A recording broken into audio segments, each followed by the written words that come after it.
আমাদের গুলি দিয়ে মারিয়ে মারা।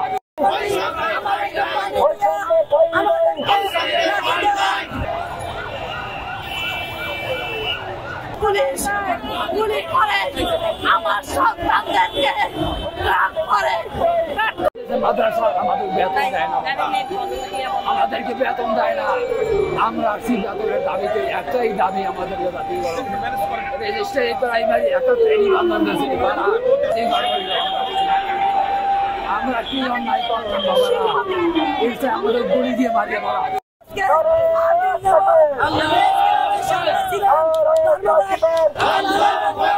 তারপরে আমরা কালকে সাংবাদিক সম্মেলন করছি, তারপরে ওখানে আমরা বলছি যে আমরা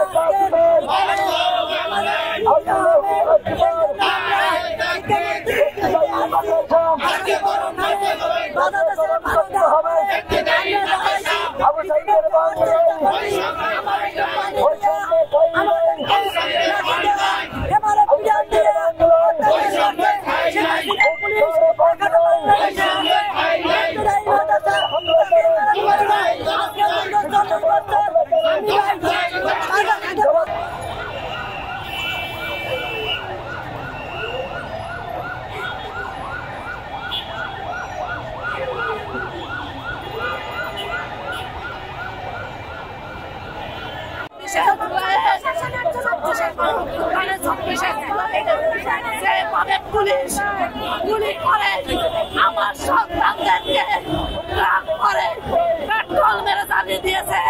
আজকেও আপনি সেটা করুন। আমার সমস্ত মন্ত্রণালয় সবসময় পঞ্চবর্তীকালীন সরকার ডক্টর ইউনূসের কাছে আমার একটাই দাবি, হয়তো জাতীয়করণ নয়তো এখানে গুলি চালিয়ে যান, পরে ফিরবো না। আমার একজন সহকর্মী ভাইয়ের আধার আমাদের সকলের কাছে আমার দাবি কেমন পর্যন্ত থাকবে, আজকে কেউ ফিরে যাবো না। বারবার প্রেস ক্লাবে এসে শ্বশুর বাড়িতে গিয়ে জবাব দিতে হয়, কি নিয়ে এসেছো? বারবার ঢাকা প্রেস ক্লাবে যাও, কি নিয়ে আসো? কিছুই তো দেখি না। এই বছর তো 10 টাকাও পাই না, দেখে আমাদের অপরাধ আসা, আমাদেরকে অধিকার নাই। আমাদের অধিকার আদায়ের জন্য আমরা তো শুধু মারামারি করছি না, আমরা তো সুষ্ঠুভাবে আমরা ইয়া করে যাইতেছি। আমাদের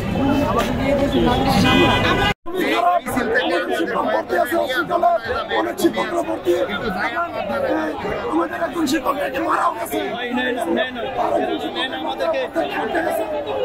ভর্তি আছে। আমরা শুধু একটাই চাই বর্তমান ডক্টর ইউনূসকে যে আমাদেরকে অধিকারী এই 40 বছরের বৈষম্য একটা জাতীয়করণের ঘোষণা দিয়ে শিক্ষকের ব্যবস্থা করে বাড়িতে ফেরার একটা ব্যবস্থা করেন।